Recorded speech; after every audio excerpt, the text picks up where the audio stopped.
These look like pretty much the same car. They're both subcompacts from the same manufacturer. They're just sold in different countries. But watch what happens when they collide. Look how the front end collapses in this one. Look at all those airbags in this other one. Car companies sometimes make similar or even seemingly identical vehicles less safe depending on where you buy them. Missing airbags, weaker structures, less technology to prevent a crash in the first place. Why would car companies do this? To find out why, I talked to auto industry executives, insurance experts, and engineers, and even went to one of the most advanced crash test facilities in the world. Brand new car, off to the junkyard. Turns out, there's a surprising reason cars have gotten so much safer in some places and not others. By the way, for the American drivers watching, you might think you don't need to worry about driving cars that are more dangerous than the same model sold in another country. Well, wrong. No airbag.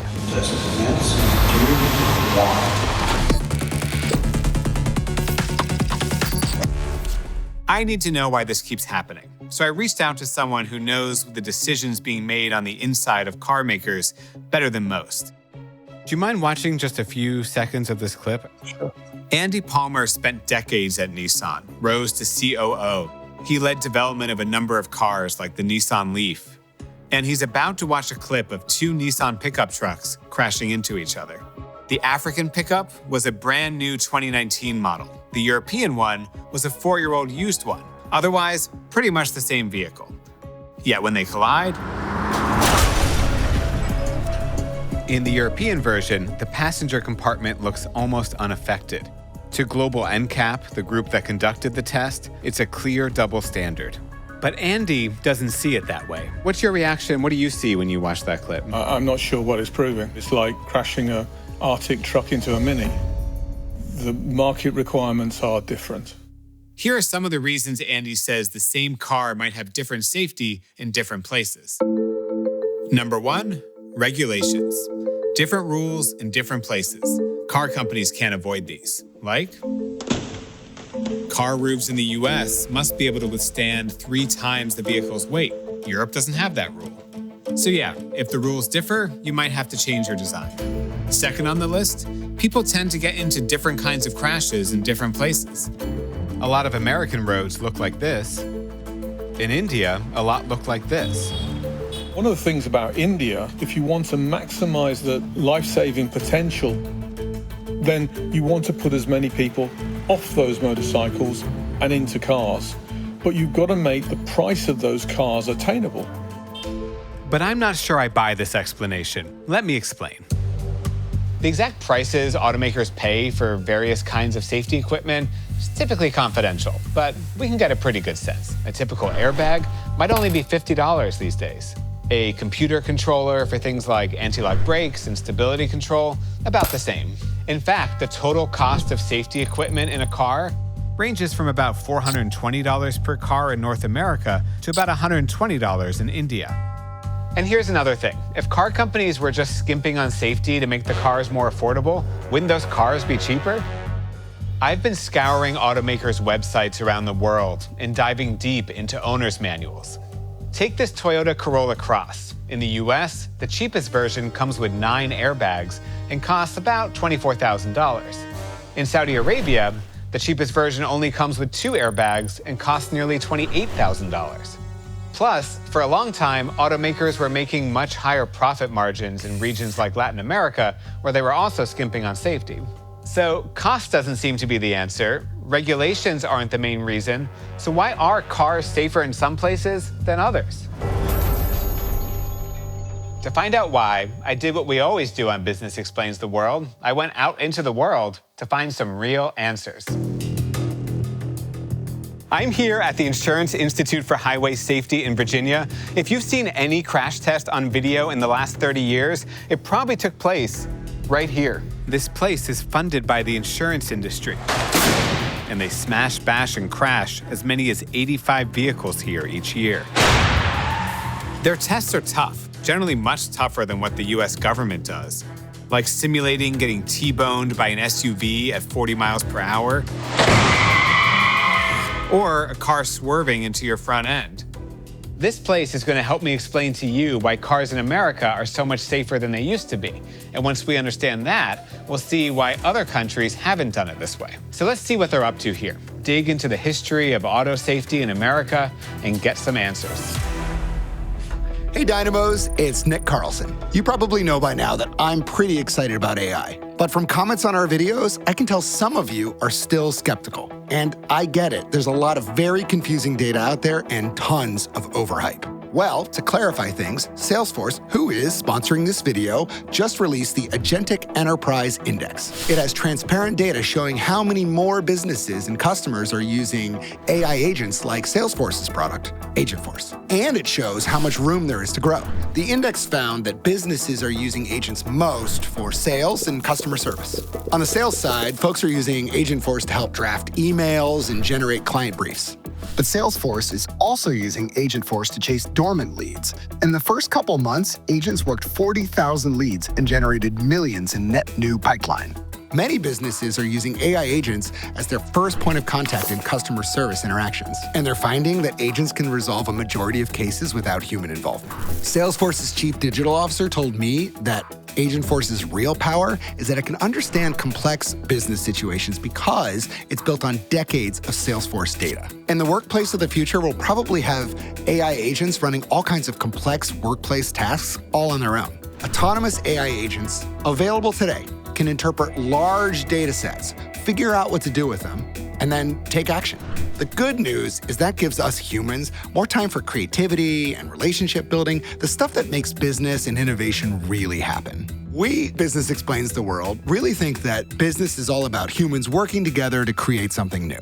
And it sure sounds like AI agents are going to help us do that. Dig into the full report and all its findings by clicking the link in this video's description. Thank you to Salesforce for sponsoring this video. Now, let's get back to the show. I'm about to watch a $50,000 car go through what's called a small overlap test. This is a 2025 Audi A5 that in just about 20 minutes is going to meet the end of its life. It's going to be thrust down this 600-foot tunnel here at 40 miles per hour, and the front 25% is going to hit that barrier, which is going to collapse here, and if the car is designed well, this part will remain intact, and our dummy friend over here will be in good shape, but we'll only find that out after the test. This barrier represents crashing into another vehicle or kind of a wide tree or post or pole, right? It's basically a several thousand-pound chunk of steel bolted to 320,000-pound block of concrete and steel that remains firmly fixed in place. So the barrier always wins. We want the vehicle to win. You can see how far things have come in car safety when you walk into IIHS's lobby. On one side, a 1959 Bel Air.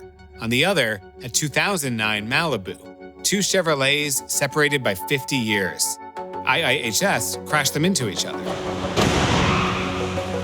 It's no contest.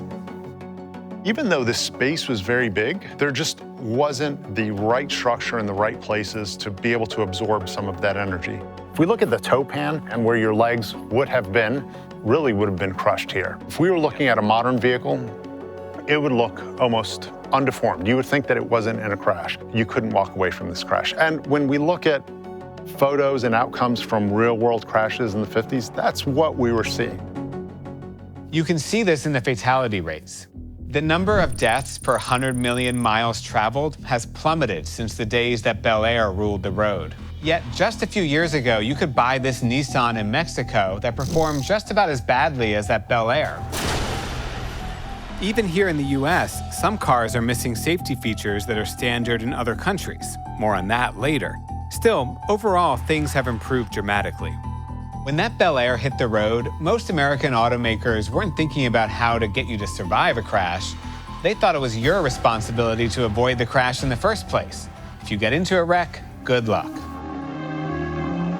In any driving situation, there are three things we can do. We can stop, we can steer around, or we can accelerate past the obstacle. The decision rests with us. But some people believed cars could be much safer. Another historic highlight in the aerospace age. This U.S. Air Force doctor and colonel strapped himself and a few other guys to sleds and sent them 600 miles per hour and then stopped. All to prove seatbelts make speed survivable. So we started to know that cars could do much better, but it would take something else to push car makers to really care about safety. The first clue is this odd vehicle. This is one of a couple of concept cars built in the late 50s to showcase new ways of thinking about car safety. Some of its ideas didn't take off, like it had no steering wheel, and the doors opened like an accordion. But it also had advances that would make a big difference later on, like padded interiors, whiplash protection, and a steering column that collapsed instead of impaling you in the brain like it did in that Bel Air. So who paid to develop this car? Not an automaker, but an insurance company. The car was the idea of Liberty Mutual and caught the eye of recent Harvard Law grad Ralph Nader. He made it the star of this article in The Nation called "The Safe Car You Can't Buy." This article extols all the virtues of this concept car and talks about all the hazards of the cars you could actually buy back then. Doors that fly open on impact, sharp-edged rear-view mirrors. It even mentions the apparently harmless glove compartment door has been known to unlatch under impact and guillotine a child. By 1965, that article had become a book, but it might not have made much of a splash if not for some shady business. General Motors wanted to discredit Nader, so it spied on him, even allegedly hired young women to act as sex slurs to trap him. It backfired. The public learned about the spying, which led to congressional hearings. Congress finally acted. They passed some of the first comprehensive safety regulations, and those regulations included many of the features that were in that Liberty safety car. The government started their own crash tests in 1978, and over the next decade, cars got a lot better. But then things slowed down. The Reagan administration buried the crash test results so consumers couldn't see which cars were better than others, and standards rarely changed. This is one of the big problems with government regulations and crash tests. They can go away if someone else takes power, or they can languish under industry lobbying or just government inertia. Over the next few decades, progress would have to come from elsewhere. And in the US, a lot of it came from the insurance industry. All right, we're just moments away now from the Audi that's going to come out that door and slam right into that gray barrier right there. These tests aren't cheap. The Insurance Institute buys these cars at regular dealerships with its own money. A single crash test dummy can cost as much as $250,000. So you add up the cost of parts and labor and the car itself, and all that can top $100,000 for a single test. And it's over in an instant. Just commence 2, 1,